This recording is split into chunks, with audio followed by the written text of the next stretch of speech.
Hello good morning ladies and gentleman, एक बार फिर से स्वागत है आपका हमारे न्यू वेपन की सीरीज में। तो दोस्तों, एक बहुत बड़ा अपडेट आ रहा है हमारी इंडियन एयरफोर्स की तरफ से। दोस्तों, इंडियन एयरफोर्स ने एक इतना बड़ा काम कर दिया जो दुनिया में कोई भी देश नहीं कर पाया।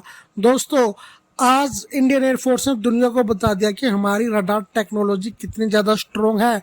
जो अमेरिका F-35B का ढोल बजाता है कि वो इतना ज़्यादा स्टाइलती है, कोई भी दुनिया का रडार उसको पकड़ नहीं सकता। दोस्तों, ये कारनामा हमारी इंडियन फोर्स ने कर दिखाया है कि हमने F-35B को भी कैच कर लिया, उसको हमने इंटरसेप्ट कर लिया है। दोस्तों, आज हम इसी पर डिस्कस करेंगे, ऐसा हमने कैसे किया और किस टेक्नोलॉजी के साथ किया। तो दोस्तों, वीडियो में आपको बहुत ही ज़्यादा नॉलेज मिलने वाली है।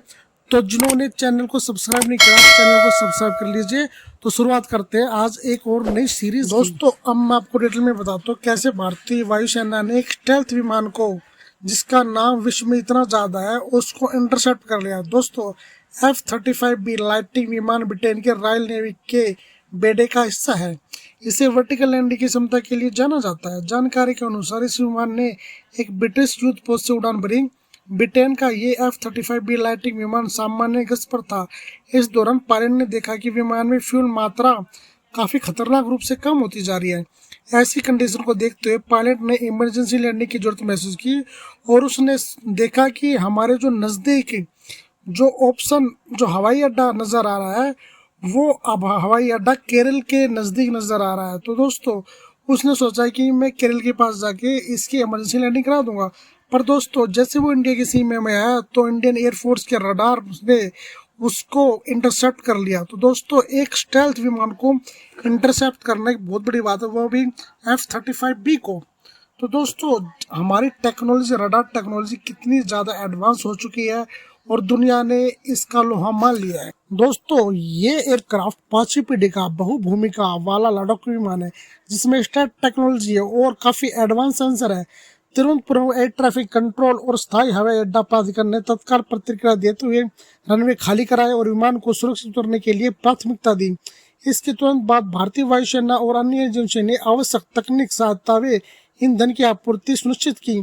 इस घटना के बाद भारत और ब्रिटेन के सैन्य सहयोग और पारस्परिक समझ की भी झलक मिलती है, जिससे दोनों देशों के बीच सुरक्षा और आपदा प्रतिक्रिया तंत्र की मजबूती को बल मिलता है। फिलहाल विमान की स्थिति सामान्य बताई जा रही है और आवश्यक निरीक्षणों के बाद इसे जल्दी अपनी यात्रा पुनः आरंभ करने के लिए अनुमति दी जा सकती है। भारतीय वायुसेना के प्रवक्ता का कहना है कि इस मामले को लेकर भारतीय वायुसेना सभी संबंधित एजेंसियों के साथ बातचीत कर रही है और विमान को हर संभव सहयोग दिया जा रहा है। साथ ही यह भी स्पष्ट किया गया कि इस घटना को लेकर किसी भी तरह की चिंता की कोई आवश्यकता नहीं है। दोस्तों, जानकारी के अनुसार ये फाइटर जेट विमान हिंद महासागर क्षेत्र के एक नियमित उड़ान मिशन पर था। ईंधन की कमी के कारण विमान को मजबूरन निकटतम हवाई अड्डे पर उतरना पड़ा। भारतीय वायुसेना ने इस कंडीशन को सामान्य डायवर्जन बताया है और स्पष्ट किया है कि उन्हें पहले से ही इस उड़ान योजना की जानकारी थी। दोस्तों, जब से इंडियन एयरफोर्स ने F-35B को इंटरसेप्ट किया है, इसको डिटेक्ट किया है, तब से ही पाकिस्तान और चाइना की नींदें उड़ी हुई है, क्योंकि चाइना अपना J-35A विमान पाकिस्तान को बेचना चाहता है, जो कि स्टेल्थ विमान है। अब पाकिस्तान के बात गले नहीं उतर रही कि अगर मैं उस विमान को खरीद लूंगा तो इंडिया के पास तो पहले से ही वो टेक्नोलॉजी है जिससे वो स्टेल्थ विमान को डिटेक्ट कर सकता है, ना कि डिटेक्ट उसको बहुत ही इंटरसेप्ट कर सकता है। दोस्तों, भारतीय वायुसेना के इस कारनामे से अब अमेरिका की भी सांसें फूल गई है। उसके ने भी जो ढोल बजा रखा था स्टेल्थ विमान का, उसका भी भंडाफोड़ हो चुका है। और जैसे इंडिया ने इसको इंटरसेप्ट किया, उसी दिन से अमेरिका की नींदें उड़ी हुई है कि इंडिया के पास इतनी तगड़ी टेक्नोलॉजी कैसे आई है। तो दोस्तों, इसके बारे में आप क्या कहना चाहोगे, जरूर आप अपनी राय बताना और कमेंट बॉक्स में जरूर लिखना। तो दोस्तों, जिन्होंने हमारा चैनल सब्सक्राइब नहीं कर रखा, आप चैनल को सब्सक्राइब करना। तो मिलते हैं नेक्स्ट वीडियो में।